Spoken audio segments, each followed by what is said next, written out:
Ladies and gentlemen, welcome to a Thursday edition of Brandon's World, a rare Thursday edition of Brandon's World because usually I do these interviews recorded in way advance, but you know what?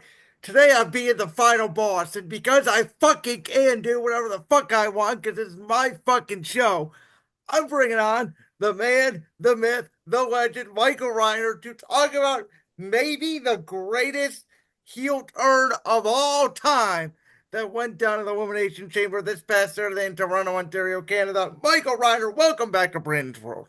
Brandon, my man, how's it going? I think my man Brandon is dropping the F-bombs out of the spirit of the segment from on Saturday, but we're ready to go. It's WrestleMania season, and what a weekend it was. Everybody was talking about it, and I'm anxious to see what you thought about John Cena, Super Cena turning heel. So, Mike, I'll tell you one thing. Number one is I had people at work who knew nothing about wrestling. They don't know jack about professional wrestling, asking me about what happened because they saw videos on the internet of people crying.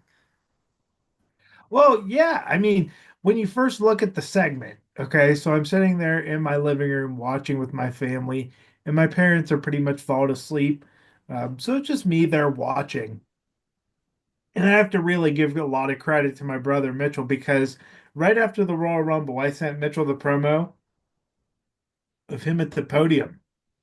Oh And yeah, he, that when he did that. So Mike, when that happened, I said that ain't right. That's not babyface Cena. Like I kind of expected a heel turn, but it really hit me for some reason when The Rock came out and they did the whole Rock Cody soul segment. It hit me then that Cena was the one that was gonna sell his soul. well, it was very interesting, Brandon. It's something I don't think anybody's brought up. I think that the camera work, or for whoever it was that shot the shot of when The Rock and Cody Rhodes are standing across from each other and The Rock offers the hug, John is in the background. John is kind of, he's in the background of that whole conversation. And there's a huge element of dramatic irony there. I kind of got a bad feeling, or I guess a good feeling about the bad when I think it was when Cody first came out, because I just didn't see a scenario where John would go to the back and this Rock Cody segment would happen. And then as they're all three standing on the in the ring, then you realize, oh, this is what's going to happen. This is where you pull the trigger. And if there was ever a time to do it, Brandon, it's right now. They had to have one thought in their mind, all of them. Let's top last year's WrestleMania. Last year had the ultimate feel good moment, and that ultimate underdog story. This year we were kind of left with what direction are we going to go in? What's the most shocking direction that we could go in? And this is definitely it. And regardless of what John Cena decides to do on his retirement tour, whether it is an actual retirement tour or not, And people have brought that up, Mike, like because of the fact he has turned heel, like heels lie. Like, are we sure John Cena's retiring? right, we're not sure. And I think that's the beauty of it, Brandon. But when I look at this segment, it really, I feel like you kind of get a dose of you get to have your cake and eat it too. Like I think a lot of people are just excited that it's John Cena and they want to see John Cena. I think the reason why people reacted so strongly and so positively to this instead of booing was because it kind of suits that part of the audience and it it quenches the thirst of a lot of the audience that just wants to be excited on this road to WrestleMania. I mean, they just want to be surprised. They just want to be kept on their toes. And this was a perfect example of that. You basically get the die-hard Cena fans who just want to see John for this year and be in a big WrestleMania match. They're satisfied. But then you also get your die-hard, fans of the WWE and pro wrestling that love the way this segment was done, that will watch every week whether John's on TV or not, because you got to make the product engaging. And this angle made everything's so much more engaging. The whole roster is brand new and fresh. Yes. It's all new storylines from here. That's one common denominator. And it doesn't matter how long it has to last. If it lasts 10 months, it lasts 10 months. If it lasts longer than that, who knows?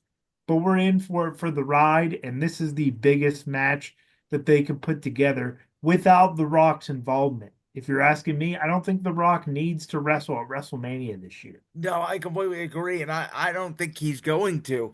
Mike, going back to the Elimination Chamber, I think the thing for me that solidified, oh, something different's happening here is I don't know if you caught it.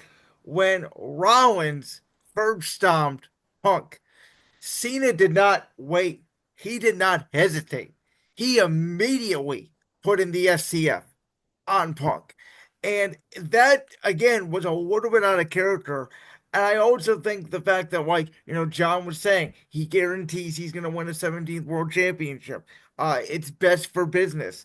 The fact that they did announce this retirement tour, and maybe I took it differently than a lot of people did, but I sort of heard the 30 to 40-ish dates is like, okay, he's going to be on TV most weeks. And then he's only made three appearances to this point. To me, it almost felt like the heel turn was set up for a couple months and we just did not see it. I mean, I think part of the storyline is Cena has talked about for the last 6 years. He hasn't won a big one-on-one match since like 2018. It's been over 2,000 days. And so the corporate Cena going to the dark side to get desperate to win his 17th world championship. I'm all in on it. I think for the story, I think it makes perfect sense. It makes perfect sense, Brandon, because it shows the side of a man who's desperate. And I think that's an important character element in this John Cena character. We have never seen a desperate John Cena.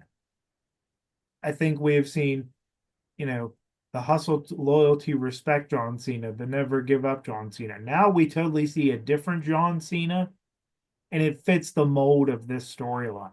John can come out in the next few weeks and say, "Hey, Cody, if it wasn't for my interference, you wouldn't have won the championship." Things like that. And just really spitting the facts of the situation. I think that's what fans want to hear. As far as the greatest of all time, the greatest heel turn of all time, I won't necessarily say that yet. We got to wait to see where it goes. And I think that when you try to compare his and Hogan's, it's like two completely different situations. It's Ho- also not fair because I mean, I think one of the things that might make this one bigger, Mike, is simply because of there was the internet, right? There was reaction. We got to hear and see and watch people on the internet that know nothing about wrestling or maybe you have heard of John Cena talk about this. It was a national segment on most sports shows on Monday morning. Well, yeah, Brandon, I think it's a lot different because of the world that we live in, but I thought about this as well. Hogan kind of did it at a time where people became stale. People thought that the red and yellow act of Hulk Hogan was stale. You know, he did it to kind of prove that, he's going to be on TV every week. It was bringing Hulk Hogan to the mainstream, but he was a regular character on TV every week. And I think John Cena is going to be the opposite of that, even as a heel, because I think general audiences and the way that WWE uses social media to their advantage, they're going to announce when John Cena comes around. Sure, maybe this first one in Madison Square Garden. Next week, this Madison Square Garden loop with the shows that are happening. Maybe he'll make a surprise appearance on the 11th, you know? But I think after that, you're pretty much going to know, hey, John's going to be on right now on this show because I think things are totally different than they were back in 1996. Yeah. And I don't think it's right for us to judge either way, whether this one's better than Hogan's or not, yet because we don't know what's going to happen. We don't know what the real outcome is. But I have to say, just everything about it, everybody involved genuinely cares about pulling off great angles for business. And knows, everybody involved from The Rock to Triple H to Brian Gerwitz to Cody Rhodes to John Cena, they're all wrestling people. Yes. They know Yeah. how to Yeah. they know how to put, you know, pen to paper or type it out and then put that out in the ring so that people enjoy it. And I think, wow, like if they were going to ever top themselves from last year's WrestleMania 40, which I was at, by the way, like if they were ever going to do it, it's this way that you've built up John Cena for 20 years for a moment like this. Major moment, probably one of the best WWE heel turns of the past 20 years. We're going to see where it goes from here. Does Cena win at WrestleMania? A lot of people say that's a slam dunk. Well, Mike, I gotta ask you. My next question was, are we even sure this is gonna be a one-on-one match? What the hell is this favor about with Paul Heyman and CM Punk? That situation still has to be resolved, right? Well, when you see Seth Rollins and CM Punk having this feud in the lead up to Mania, and they're having a steel cage match, I clearly see somebody coming back to get a receipt on Seth Rollins, to get a receipt on CM Punk. I see Roman Reigns coming back Monday night and getting involved in this steel cage match. Before I thought it was weird and awkward the thought of a Roman Reigns, Seth Rollins, CM Punk triple threat. But I think now with what we've seen at the Chamber, it makes things a lot more interesting. You have all three of these guys in storyline do not like each other, which it's always good if a feud's believable, right? They've all three been involved, intertwined with the top storylines, for months. And I think it's a great way to kind of have a number one contender triple threat match without necessarily saying it's a number one contender. I don't Okay, think that's interesting because I had the other take of it, which was I think that could be your night one main event of WrestleMania, and it is announced that the winner gets added to Cena Cody for night two, and that's when Paul Heyman stabs Roman Reigns in the back, aligns with CM Punk, and it is revealed that that is the favor to get CM Punk an undisputed championship match in the main event of WrestleMania. that makes sense, Brandon. But remember, if he does that on night one of WrestleMania, how do we possibly have time to be like without any promos, without any television time or anything? How do we have time in 24 hours to get to that match? See, Because Punk has already taken shots at both Cena and Cody. Like they're already built that promo by Punk on Raw, by the way, which may be his best promo of his career, even better than the pipe bomb. I absolutely loved it. That to me set the stage of I want to get involved in this match. I see what you mean, but I feel like we've got time to get there. If there's anything that's proven to you with this regime, Brandon, it's that they've got time. They And patience. I mean, there's some angles that you go, are they really going to stretch this out 6 months? And they have, and it works. Well, and I think it's going to be a one-on-one match between Cody and Cena, but I do believe Okay. that The Rock gets involved. I think it's blatantly obvious kind of what's going to happen if they decide to do the Cody route. And this is what's weird to me, right? So if it's Cody in just a standoff between Cena and The Rock, Cody's going to need a little bit of help. And I think that the person that would be coming to his aid is the Texas Rattlesnake. Yep. Yep. I see it. If they're going to do a Cody win, I think that's the way you handle it. It'll be interesting to see if Steve Austin is not in that segment this year. I genuinely wonder which segment he'll be in because they Yeah. don't really because they don't really have talk Well, shows well, on he the wasn't at Mania 40 last year. Was he at Mania 30? I think the last Mania he was at was the one he wrestled Kevin Owens at, right? right. So basically, I don't think there's any kind of talk show that could where he could show up on it and be in an in-ring segment. Yeah. My guess is he might be the host of this year's WrestleMania in Vegas, and then at the end he might help Cody.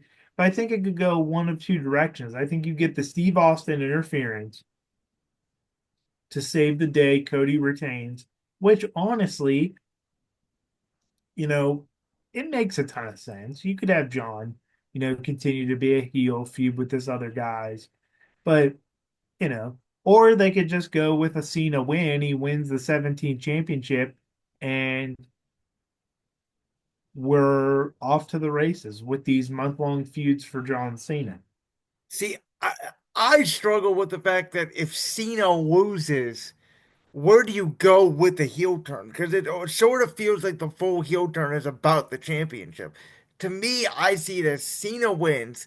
He can go through a feud with the likes of a CM Punk and AJ Styles, sort of rekindle, right? Those old rivalries he had with Cena being the heel this time.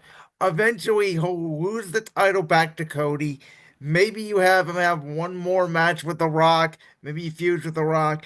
Like, I still think the conversation that we had about this time last year, well, I guess it would have been in the summer, about Cena's retirement tour. I still think we both have this idea of like his last match is going to be Randy Orton, if it's his last match.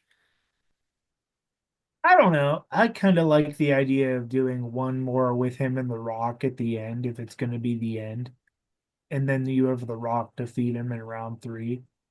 I can see that genuinely. I mean, if The Rock's going to continue to be a regular fixture on the program, in a weird way, I kind of see Cena going past 2025. I kind You of see do, so him. you don't see him retiring. Well, I'm kind of back and forth on it, but if they really want to get the legs out of this angle, now they could prove me wrong, but I just feel like, I mean, we could have a Rock Cena match at that last and final show. Yeah, see, the But it's like there's also this part of it. The best thing is, Brandon, we could sit here, we could talk about it, but we really don't know. yeah. We're just passionate people that, watch the product, speculate wildly, and all those different things. And I'm just really excited about what's in store. I See, if I was a if I was betting with you know, with my heart, I would say a Cody win with the help of Steve Austin. But also like when I bet with my head, it kind of feels like yeah. Cena's the obvious winner, but we don't know. You know what would be great, Mike? I've seen a couple people bring this up, not a ton, but a couple. The Cena needs to have a feud with R-Truth, his childhood hero. You just have R-Truth doing all of Cena's moves. Right. So, Uh, um, let me ask you this question, sort of non-related to Cena. I want to sort of connect it back a little bit to Mania. I think now with this Cody Cena match, I think night one is sort of a little bit more open the door in terms of what goes on last. Um, I've had people argue with me on this. I'll certainly hear your take if you disagree with me. I sort of feel like you can't follow a Punk Roman, Seth triple threat match. I don't think it could open. I don't think it could really be in the middle of the show. Like I think that match would be so electric, it would almost have to close the show. So, and my take on and listen, I love Jay. I think the Yeeting's great. He's super over. I totally get it. But my take on Jay and Gunther is I kind of already saw this match at Saturday night's main event, and Jay feels like such a shoe-in to win. I'm almost like you just put that to me. That's your night one start. That's your first match of Mania. Let the crowd go yeet. Let him go crazy. Let Jay get his victory, and let Punk, Roman, and Seth have that main event slot. yeah, I'm exactly with you, Brandon. I think that's a perfect match to open WrestleMania. I think there's two guys that put on great matches, and I think that Jey Uso's entrance is the most engaging entrance in the game. So I think you start off with that match. I don't think that anybody really looks at it and is like, "Hey, man, you said he was the main event of WrestleMania." Like, I don't, I don't think that, you Yeah, know, I like don't think that anybody genuinely cares. Like, I think everyone knows that the bigger matches are the bigger matches, and I would yeah. even say that the triple threat match now for the Raw Women's title is probably on a higher priority list than the world title match. I I don't know about that. I guess one of my hot takes recently in the wrestling business is I'm not an Io Sky fan. I don't find her very engaging in the ring or in promos. Um, I just to me, I don't like the direction of the Women's World Championship at all right now. I didn't even love the fact that Bianca won the chamber. I don't understand the Jade Cargill attack not being Bianca and it being Naomi. Bianca not being involved at all makes no sense to me. Like, computably, I am sitting there like, okay, so you let Naomi team with you and you didn't check in on Jade at all during those 9 months? Like, it makes no sense to me. Well, what I just mentioned, Brandon? Be patient because Yeah, here's the deal, man. Like, I mean, other than Rhea Ripley, we're talking second biggest women's star in the company.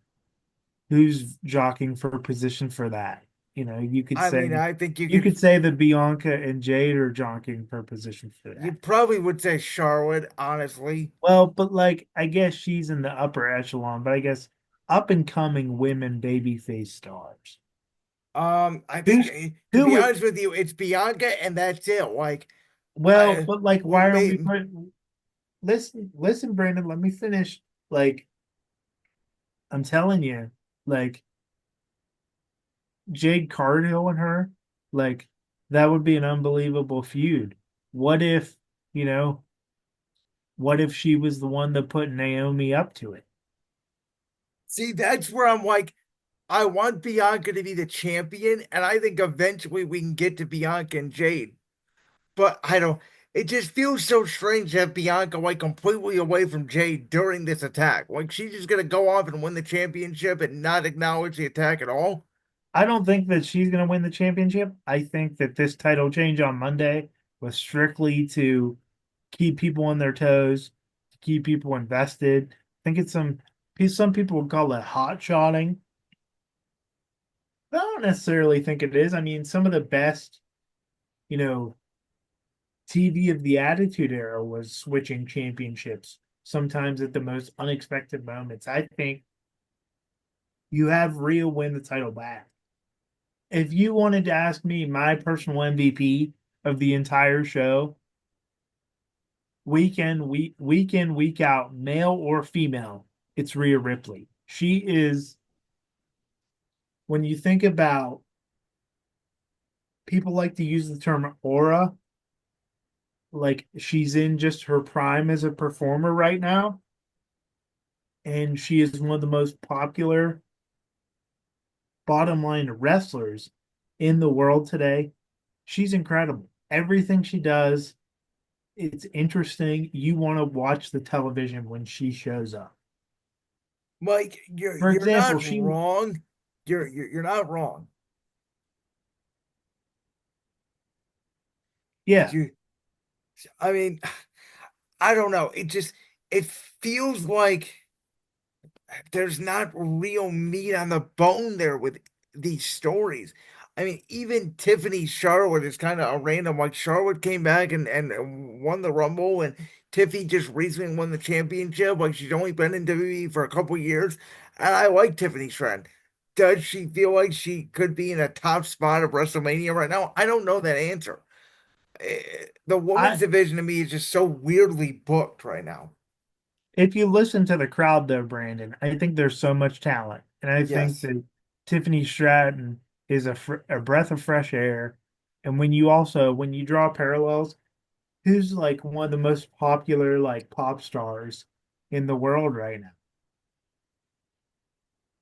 Sabrina Carpenter. Like the Sabrina Carpenter of the WWE has is getting awesome babyface Yeah. reactions. and that was all started by the Money in the Bank. That's literally what it's supposed to do. Yes. You No, could that I say agree. you I could was say that, you know, you could say that Money in the Bank, the person's supposed to win the championship. It's really supposed to elevate the performer. And that's what it did. That's what elevated the women's division was her cashing in. Charlotte's the perfect opponent. Do you Whenever think the Charlotte wins? do I think Charlotte wins? I think she very well does, but I think we have a feud going into the summer. Okay. But Um, let me finish. Can I finish one thing? go ahead, yeah. There was an era where Triple H was always the guy that would kind of be like the barometer for the upcoming and new babyface. So like, Cena's in there. I think he had a mini feud with Jeff Hardy on SmackDown. Like he was in there with Seth Rollins in 2017. Like I kind of feel like Charlotte is of that same air. Like to me, No, good point. she's almost like the female Triple H. Like it's like we have great matches with everybody. We're perfect heel because they have qualities as performers that aren't very likable, and we put the freshest, hottest new babyface on. I like the I like the concept. I think we've got more matches where that came from. I think Charlotte gets the win now. Mike, is there anything as we sort of wrap up tonight, anything on WrestleMania that you want to touch on that you like, that you're bothered by, that you're not into this year? I know it's a little bit different this year because it's a little bit later, so a little bit of a slower build, I feel like, but I feel like we're going to get more rewarded with more patience. I think we will too, Brandon. When I look at where this card may fall short, and again, be patient. It's still so early. But I feel like we've got a lot of performers where we don't necessarily know what they're going to do. Are they going to be stuck in a multi-man ladder match for the Intercontinental title? Are we going to do an Intercontinental US title merger match in a ladder match? I don't know. But it's interesting because we don't know where things are headed. Do we get an AJ Styles Logan Paul match? What's LA Knight gonna do? What's Braun Breaker gonna do? If there's one general complaint, it would be let's try to iron out as much as we can the middle of the card for this show. We have a ton of guys, we have a ton of talent that we don't know what they're doing, whether it's Penta, Rey Mysterio. I could probably name just a bunch of them. Yeah. Let's work out this card. Let's see if it gets to the point where 40 was. Because for me, 40 was a great show. Could it top 40? We'll see. I mean, But Mike, even if you think about it, like even New Day and their heel turn and that heel angle that they've got, like we still don't have a direction for them yet. I mean, you could have them feud with the Viking Raiders. Yeah, for the tag titles. I did, by the way, just real quick on that subject, real quick, did you think that that was eventually could lead to a Big E comeback? Because sort of thought that maybe at the Rumble and they did the triple threat at Mania. Obviously, it didn't happen. Anything's possible. Nothing's out of the cards, Brandon. Proving us with the John Cena heel turn, anything's possible at this point. Mike, I think you can make the argument it's never been more fun to be a professional wrestling fan. And think about what we're gonna have when this calendar month turns to April. So we're gonna start with the College Basketball National Championship at the first week of April. After that, when we get to the week of April 17th, April 18th, April 19th, you're gonna have WrestleMania Night 1 and Night 2, which also goes up against the start of the NBA playoffs. The very next week, we have the Raw after WrestleMania, and we have the NFL draft. Like this April is going to be absolutely loaded and nuts. And we got a holiday. I mean, WrestleMania Sunday is on Easter Sunday this year. How many families are going to be having a WrestleMania party this year because it's on a holiday? Right. It's incredible. I think this might be the last holiday to fall, or the last WrestleMania to fall on a holiday. I I think don't remember it ever happening. They usually did it the week before Easter. well, actually, I think that WrestleMania 18, 2002, from the Toronto Was Sky St. Dome, Patrick's Day? I believe so. I Yes, think it was you're St. right on Pat. that. Yeah, St. Patrick's Day, March 17th of '02. I mean, look where we're at now, though. The final boss. is still in town, and it's 20 years later. Man, I can't wait. 23 years later to be exact. The crazy thing is John Cena main evented WrestleMania 22, and 19 years later, he's about to main event WrestleMania 41. Well, 20 years after his last world title win, you know, he's after his first world title win, I'm sorry, his Yeah, first title win, he's trying to get the one to break the record. yeah.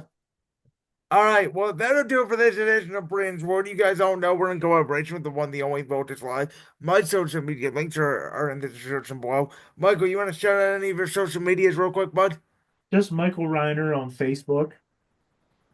All righty, and Michael will be back with us when we get to that mid-April time because we're gonna preview WrestleMania 41 together when we know more about the card. We're gonna talk NFL draft and free agency and all the moves that are happening. We're gonna talk all things in the sports world. Baseball will be happening by then as well. So, Mike, looking forward to it. Wanted to have you on the show. Wanted to have this great chat because, listen, this is one of the most exciting times ever to be a wrestling fan, but. Thanks, Brandon. It's been awesome, and we've got more where that came from. And for those of you that don't like professional wrestling, let me just say you can do what the final boss has said in the past, which is off is the direction you can fuck. All right, Brandon. We'll see you guys later. We'll see you next week on Brand's World.